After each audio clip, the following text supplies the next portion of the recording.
भगवान परशुराम द्वारा अपनी ही माता को मारने के पीछे का कारण जान हैरान हो जाएंगे आप।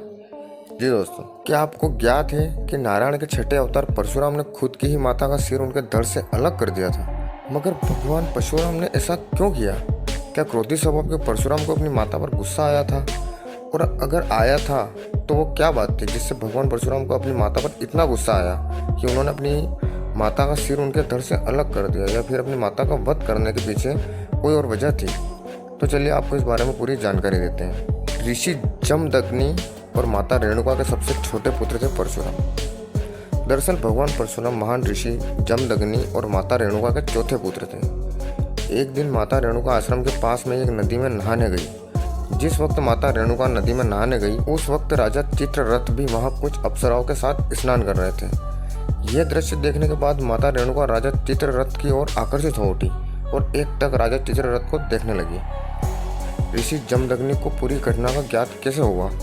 राजा चित्ररथ को देखते देखते माता रेणुका को समय का पता ही नहीं चला, जिसके बाद माता रेणुका को वापस आश्रम लौटने में देरी हो गई। जब रेणुका आश्रम वापस लौटी तो ऋषि जमदग्नि ने रेणुका के बदले हुए हावभाव देखे, जिसके बाद महान तपस्वी ऋषि जमदग्नि को संपूर्ण घटना का ज्ञात हो गया। ऋषि जमदग्नि ने अपने 3 पुत्रों को क्यों दिया श्राप? इसके साथ ही ऋषि जमदग्नि ने रेणुका का मन भी पढ़ लिया, जिसके बाद क्रोध में आग बबूला ऋषि जमदग्नि ने अपने सभी पुत्रों को एक एक कर अपनी माता रेणुका को जान से मारने का आदेश दिया।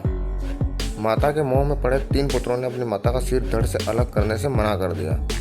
3 पुत्रों द्वारा अपनी आज्ञा का पालन न होते देख ऋषि जमदग्नि अत्यंत क्रोधित हो गए, जिसके बाद उन्होंने अपने 3 पुत्रों को श्राप दे दिया कि उन्हें अब तक जो भी ज्ञान हुआ था वो सब भूल जाए और साथ ही वह तीनों अपनी बुद्धि भी खो दे।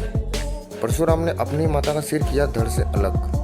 अपने तीनों बेटों को श्राप देने के बाद ऋषि जमदग्नि ने अपने चौथे पुत्र परशुराम को अपनी माता का सिर धड़ से अलग करने का आदेश दिया। पिता का आदेश मिलते ही परशुराम ने बिना एक क्षण गवाए अपनी माता रेणुका का सिर धड़ से अलग कर दिया। अपने पुत्र की अपने प्रति भक्ति भाव देख ऋषि जमदग्नि अत्यंत प्रसन्न हुए, जिसके बाद वह अपने पुत्र से मन चाहा वरदान मांगने को कहते हैं। परशुराम ने पिता से मांगे 3 वरदान। परशुराम काफ़ी बुद्धिमान थे, उन्होंने झट से अपने पिता से 3 वरदान मांगे। सबसे पहले तो परशुराम ने अपनी माता रेणुका को पुनः जीवित करने का वरदान मांगा। दूसरा वरदान उन्होंने मांगा कि इस घटना के बारे में माता को कुछ भी याद न रहे। तीसरे वरदान में परशुराम पिता से अपने भाइयों का ज्ञान और विवेक पुनः लौटाने का आग्रह करते हैं। ऋषि जमदग्नि अपने सबसे छोटे पुत्र की समझदारी को देखकर अचंभित रह गए और साथ ही काफ़ी प्रसन्न भी हुए, जिसके बाद ऋषि जमदग्नि ने अपने पुत्र परशुराम को तीनों वरदान दिए और माता रेणुका को पुनः जीवित कर दिया। साथ ही अपने अन्य 3 पुत्रों का ज्ञान और विवेक भी उन्हें पुनः लौटा दिया। आपको बता दें कि भगवान परशुराम ने भले ही अपने पिता की आज्ञा का पालन करते हुए अपनी माता का सिर धड़ से अलग किया हो, लेकिन ऐसा करने के पश्चात उनके ऊपर मात्र हत्या का पाप लग गया था, जिससे मुक्ति पाने के लिए परशुराम ने भगवान शिव की घोर तपस्या की।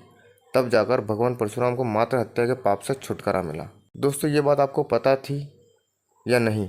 हमें कमेंट करके ज़रूर बताइएगा। और ऐसे ही रोमांचक और नॉलेजेबल वीडियो देखने के लिए हमारे चैनल को सब्सक्राइब करें और वीडियो को लाइक करें। धन्यवाद।